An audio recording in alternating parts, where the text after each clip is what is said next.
मित्रों, मैं डॉक्टर मुकेश चंद। आज हम हिंदी साहित्य का इतिहास की श्रृंखला में आधुनिक काल के अंतर्गत छायावाद पर विस्तार से चर्चा करेंगे। ये वीडियो आपके लिए बहुत ही महत्वपूर्ण होने वाली है। छायावाद हिंदी साहित्य का बहुत ही महत्वपूर्ण युग है। चलिए देखते हैं। छायावादी युग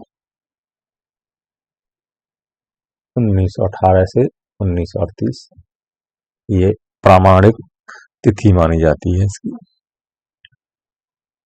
देखिए, छायावाद का नामकरण एवं पृष्ठभूमि।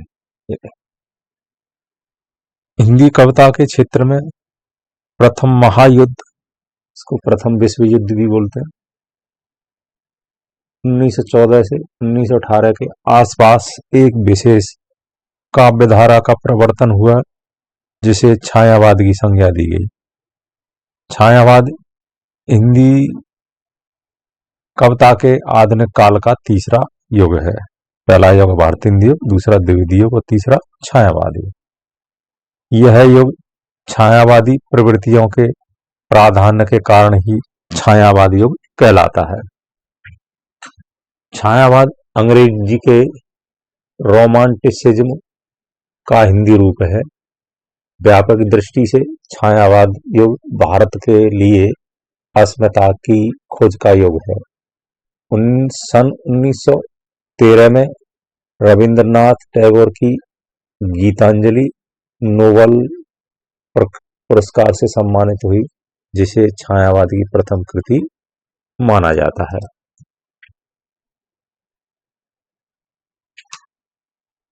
रविंद्रनाथ टैगोर ने अपने साहित्य में विश्व संस्कृति, आध्यात्मिकता आदि का प्रचार किया, जिसकी मृदुल गूंज हिंदी के छायावादी काव्य में झनकृत हुई है। छायावाद के नामकरण के बारे में विद्वान एक मत नहीं है। आचार्य रामचंद्र शुक्ल के मतानुसार बांग्ला में प्रचलित आध्यात्मिक प्रतीकवादी रचनाओं के आधार पर छायावाद नाम पड़ा है, परंतु आचार्य हजारी प्रसाद द्विवेदी ने इन मान्यताओं का खंडन किया है। छायावाद पर तत्कालीन पत्रिका सुधा में 2 व्यंग्यात्मक रचनाएं भी प्रकाशित हुई थी, जिनमें से कुछ पंक्तियां निम्नवत है।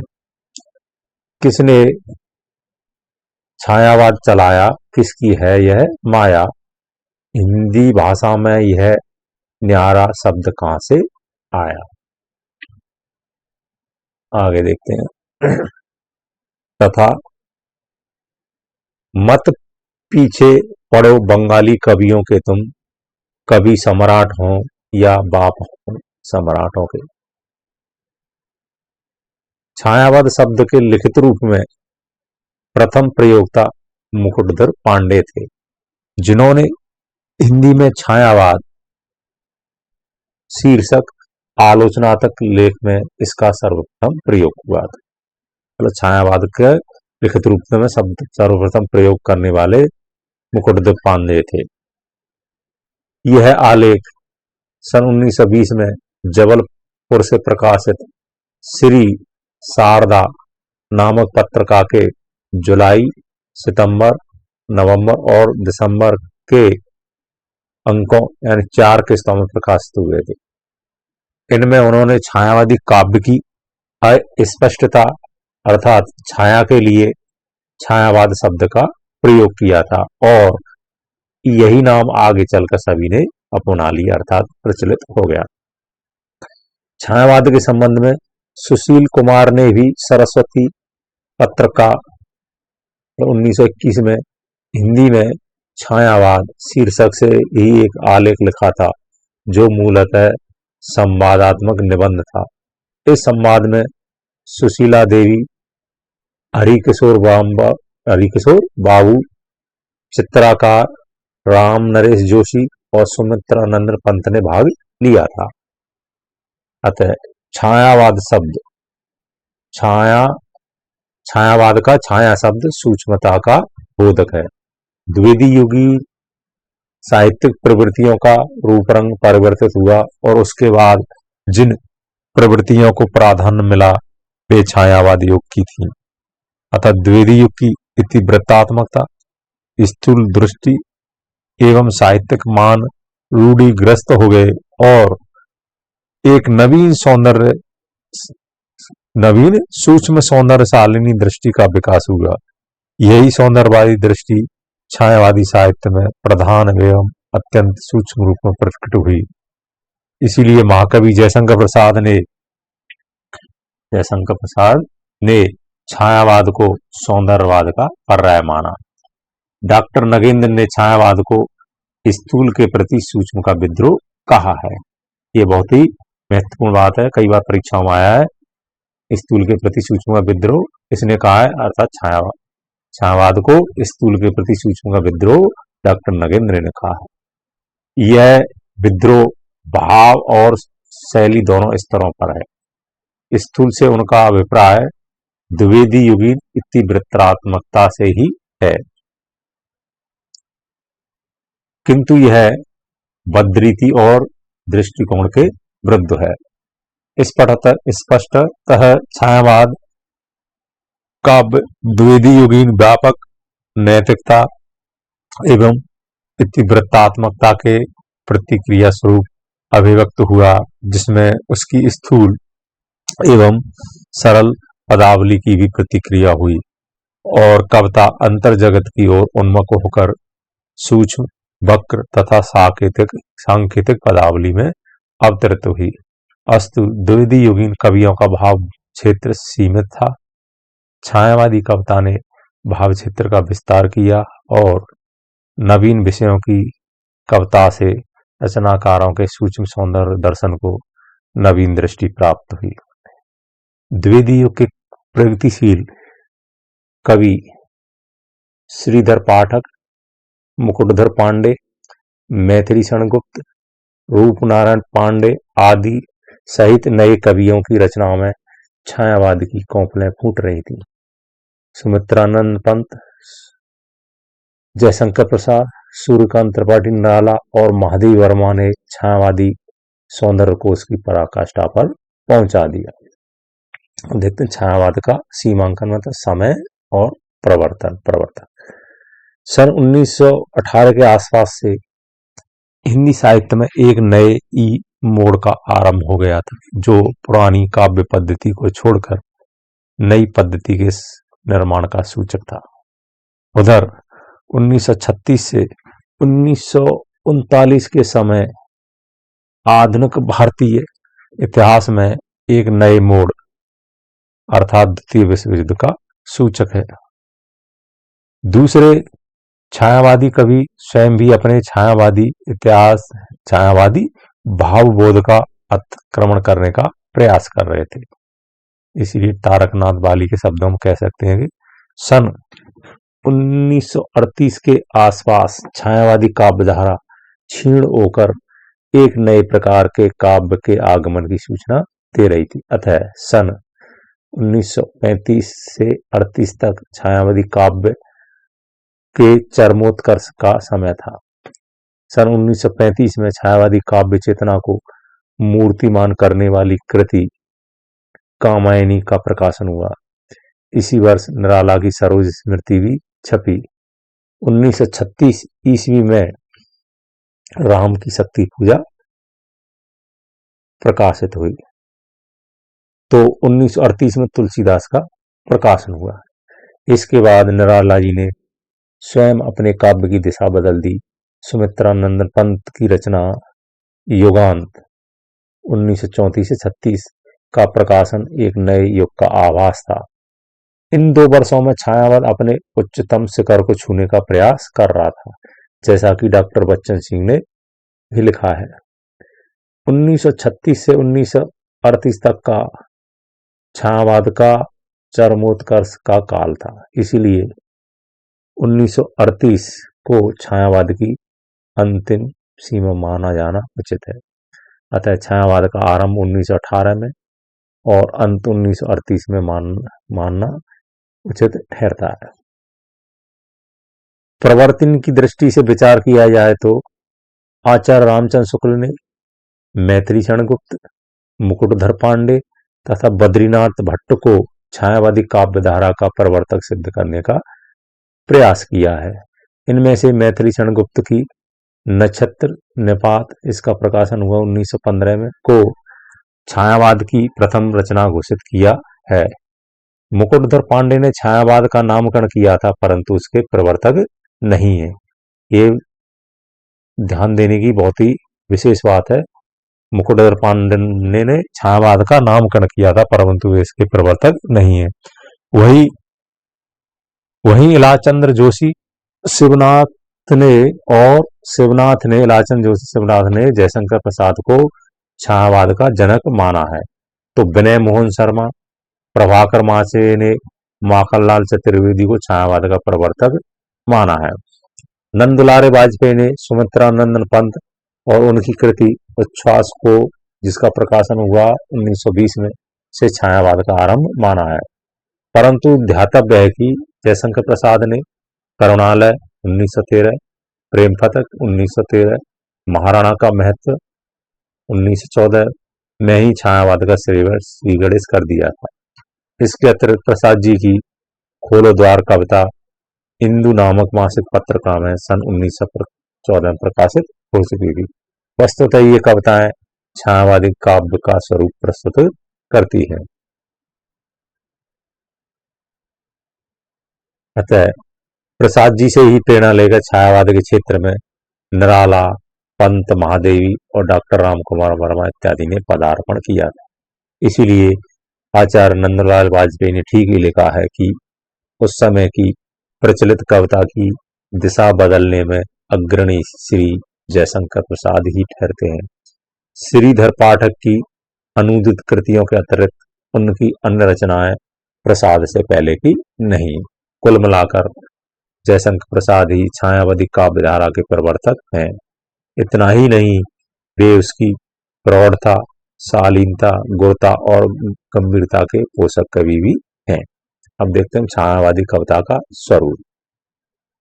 छायावादी काव्य आधुनिक हिंदी साहित्य की विशिष्ट काव्य धारा है। यह भाव प्रेरित एवं कल्पना से परिपूर्ण, हृदय की स्वच्छंद गतिपरक विशिष्ट अभिव्यक्ति है, जिसका प्राण तत्व है आंतरिक रागात्मक अनुभूति की विशुद्ध वैयक्तिक अभिव्यक्ति।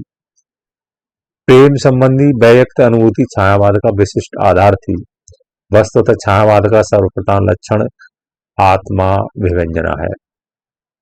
छायावादी कवि ने वस्तुगत सौंदर्य के सूक्ष्म भावात्मक पक्ष का अत्यंत भव्य चित्रण किया है। इसीलिए छायावाद अपने आप में एक सूक्ष्म और जटिल धारणा है जो परिभाषा के घेरे में नहीं बांधी जा सकती है। छायावाद के अर्थ विभिन्न विद्वानों ने बताए हैं, लेकिन उसकी स्थिति ज्यों ज्यों सूरज बझ्यों त्यों तो उर्जत जात सी हो गई है। फिर भी कवियों और आलोचकों ने छायावाद की परिभाषाएं देकर उसके स्वरूप को निर्धारित करने का प्रयास किया है। छायावाद के प्रथम कवि मुकुटधर पांडे हैं। उन्होंने सन 1920 ईस्वी के लगभग जबलपुर से निकलने वाली श्री शारदा नामक पत्रिका में छायावाद पर एक लेखमाला लिखी थी। इन्होंने अभिव्यक्ति के विशेष ढंग को छायावाद माना है। अभिव्यक्ति के विशेष ढंग को छायावाद माना है, जिसकी मुख्य विषय वस्तु रहस्यमयी भावनाएं या अव्यक्त के साथ रागात्मक संबंधों का निरूपण है। उनका कथन है, यह कविता न होकर कविता की छाया है।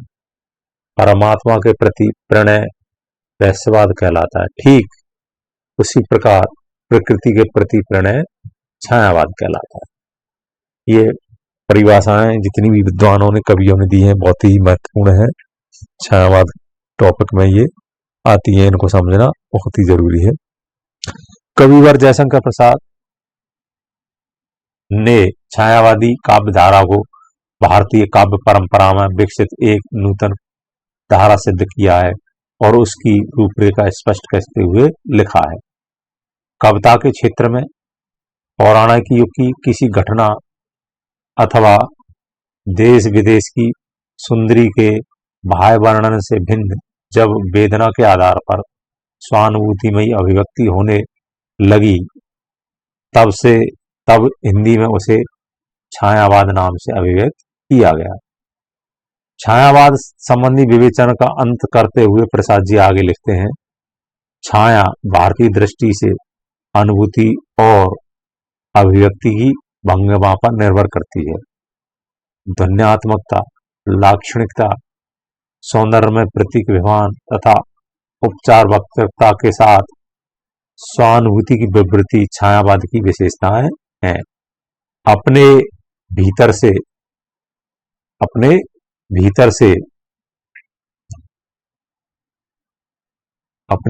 से मोती के पानी की तरह अंतर स्पर्श कर उसके भाव समर्पण करने वाली अभिव्यक्ति कांतिमय होती है। ये बहुत ही इंपॉर्टेंट पंक्ति है, ये कई बार परीक्षा में पूछी गई है। कवयित्री महादेवी वर्मा छायावाद का मूल दर्शन सर्वमात्मवाद और प्रकृति को उसका साधन मानती हैं। प्रसाद जी के कथन से सहमति व्यक्त करते हुए महादेवी जी कहती हैं, सृष्टि के बाह्याकार पर इतना लिखा जा सका था कि मनुष्य का हृदय अभिव्यक्ति पाने के लिए रो उठा। सचन छंद में चित्रित उन मानव अनुभूतियों का नाम छाया उपयुक्त ही था और मुझे आज भी उपयुक्त लगता है। महादेवी जी ने छायावाद का विवेचन करते हुए प्रकृति के साथ रागात्मक संबंध का प्रतिपादन विशेष तौर पर किया है। इसके साथ ही इन्होंने सूक्ष्म और अंतर की सौंदर्य वृत्ति के उद्घाटन पर जोर दिया और कहा है, मनुष्य को बाह्य सौंदर्य की ओर से हटाकर उसे प्रकृति के साथ अपने अविच्छिन्न संबंध की स्मृति दिलाने का श्रेय छायावाद को ही है। कविवर सुमित्रानंद पंत छायावाद को पाश्चात्य साहित्य के रोमांटिसिज्म से प्रभावित मानते हैं। इस संबंध में अपना मत उन्होंने पल्लव की भूमिका में प्रस्तुत किया है। पल्लव की भूमिका में प्रस्तुत किया है। पल्लव की भूमिका बहुत ही महत्वपूर्ण मानी जाती है। आचार्य रामचंद्र शुक्ल ने छायावाद शब्द का प्रयोग रहस्यवाद तथा काव्य शैली या पद्धति विशेष के व्यापक अर्थ में किया है। हजारी प्रसाद द्विवेदी शुक्ल जी के मत का खंडन करते हैं और छायावाद शब्द का बांग्ला में प्रचलन और वहीं से हिंदी में ग्रहण कर लेना भ्रामक मानते हैं। उनके मतानुसार छायावाद भारतीय परंपरा में है, जिसमें सांस्कृतिक चेतना है और उस पर पाश्चात्य प्रभाव भी पड़ा है। डॉक्टर राम कुमार वर्मा भी छायावाद को रहस्यवाद के अभिन्न रूप में स्वीकार करते हैं और उनका कथन है, परमात्मा की छाया आत्मा में पड़ने लगती है और आत्मा की छाया परमात्मा में, वही छायावाद है। वर्मा जी और भी आगे लिखते हैं, छायावाद जीवात्मा की उस अंतर्निहित प्रवृत्ति का प्रकाशन है जिसमें वह दिव्य अलौकिक सत्ता से अपना शांत एवं निश्चल संबंध जोड़ना चाहती है। यह संबंध यहां तक बढ़ जाता है कि दोनों में कुछ भी अंतर नहीं रह जाता। शांति प्रिय द्विवेदी छायावाद को एक दार्शनिक अनुभूति मानते हैं, जबकि नंदलाल वाजपेयी के अनुसार मानव अथवा प्रकृति के सूक्ष्म किंतु व्यक्त सौंदर्य में आध्यात्मिक छाया का भान मेरे विचार से छायावाद की एक सर्वमान्य व्याख्या हो सकती है। वाजपेयी जी ने अपने छायावाद नामक निबंध में छायावाद की आध्यात्मिकता को स्पष्ट करते हुए लिखा है, नई छायावादी काव्यधारा का भी एक आध्यात्मिक पक्ष है, परंतु उसकी मुख्य प्रेरणा धार्मिक न होकर मानवीय और सांस्कृतिक है।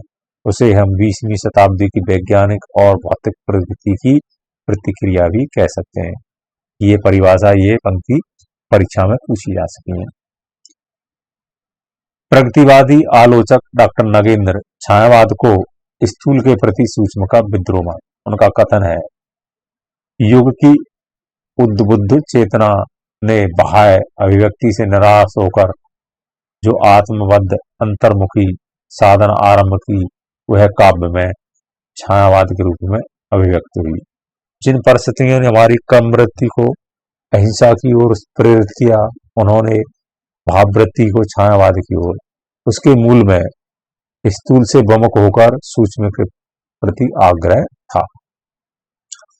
मार्क्सवादी समीक्षक डॉक्टर रामलाल शर्मा छायावाद को मध्य वर्ग की चेतना माना है और लिखा है, छायावाद स्थूल के प्रति सूक्ष्म का विरुद्ध नहीं, वरन थोथी नैतिकता, रूढ़िवादिता, सामंतवादी साम्राज्य के बंधनों के प्रति विद्रोह रहा है, परंतु यह विद्रोह मध्य वर्ग के तत्वाधान में ही हुआ था। संक्षेप में कह सकते हैं कि छायावाद के काव्य के मूल में द्विवेदी युग की इतिवृत्तात्मकता के अभावों को दूर करने की भावना है। छायावादी कविता ने भाव क्षेत्र का विस्तार किया है।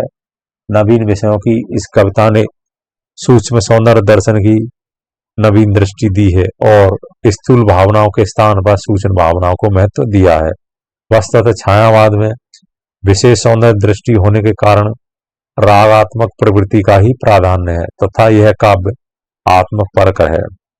डॉक्टर रविंद्र कुमार जैन के शब्दों में, छायावादी कवि ने वस्तुगत सौंदर्य के सूक्ष्म भाव पक्ष का अत्यंत भव्य चित्रण किया है। अब हम देखते हैं छायावाद और रहस्यवाद में क्या संबंध है। छायावाद और रहस्यवाद एक हैं या अलग अलग हैं, इनमें क्या संबंध है।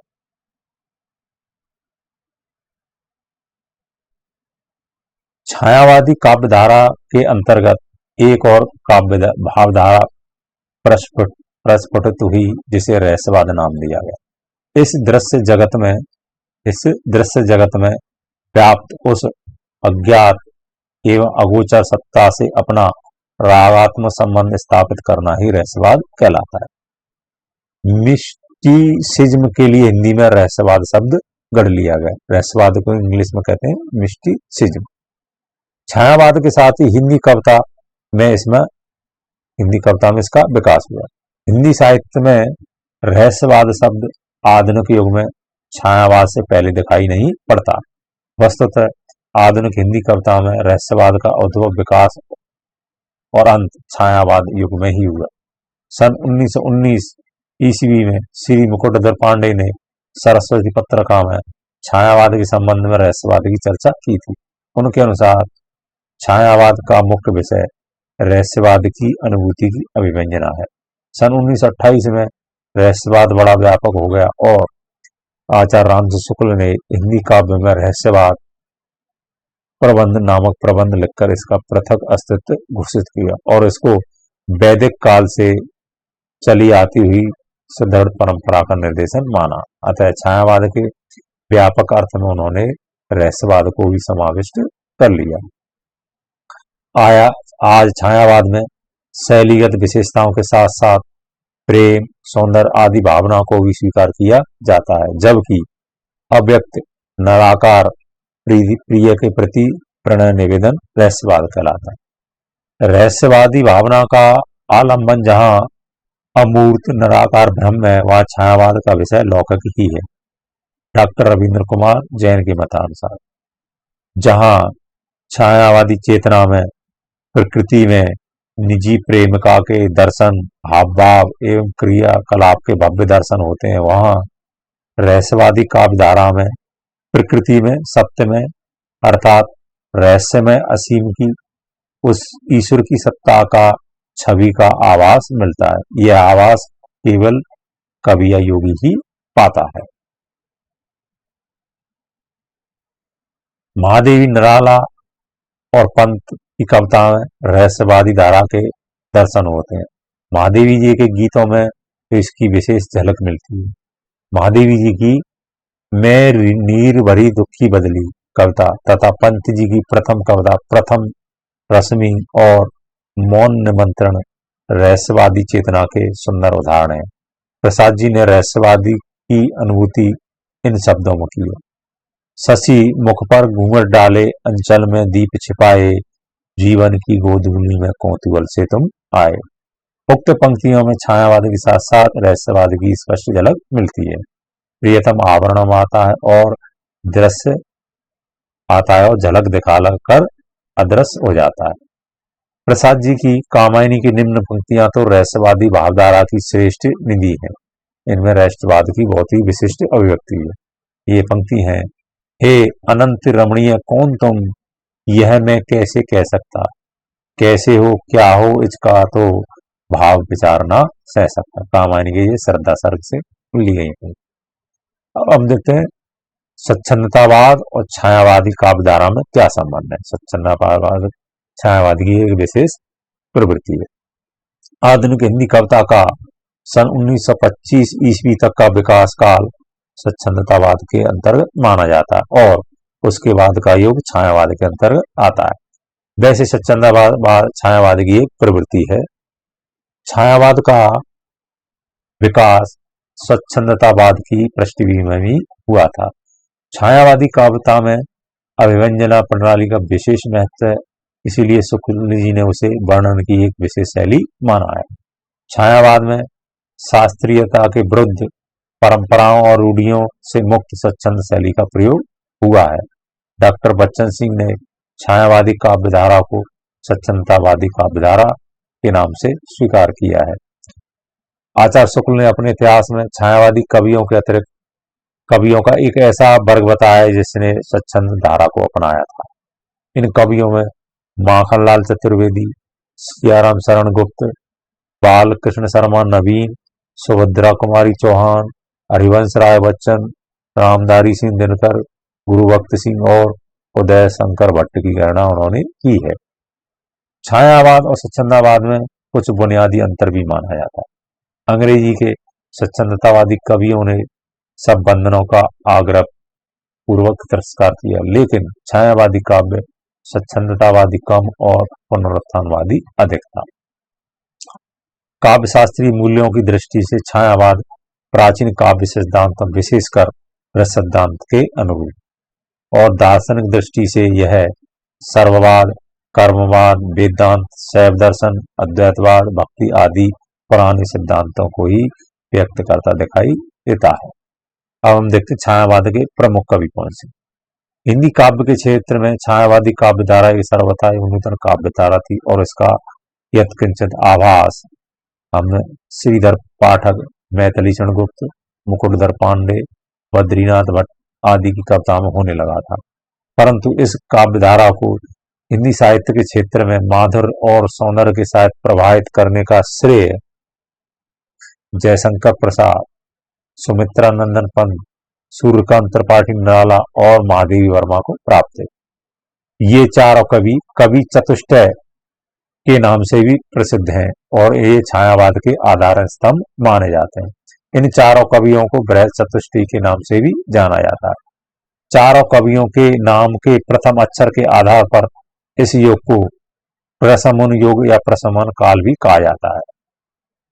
ये चार रचनाकार क्रमशः छायावाद के ब्रह्मा, विष्णु, महेश और शक्ति कहलाते हैं। जयशंकर प्रसाद ब्रह्मा, सुमित्रा नंदन विष्णु, सूर्यकांत त्रिपाठी निराला महेश अर्थात शिव और महादेवी वर्मा शक्ति कहलाते हैं। आगे हम छायावादी की प्रवृत्तियां देखेंगे। छायावादी की प्रवृत्तियों को विस्तार से हम अगली वीडियो में जानेंगे। ये वीडियो आपके लिए बहुत ही उपयोगी होगी और इसमें से बहुत ही परीक्षाओं में कई प्रश्न पूछे गए, आगे भी पूछे जाते रहेंगे। आपके लिए बहुत ही उपयोगी है। धन्यवाद।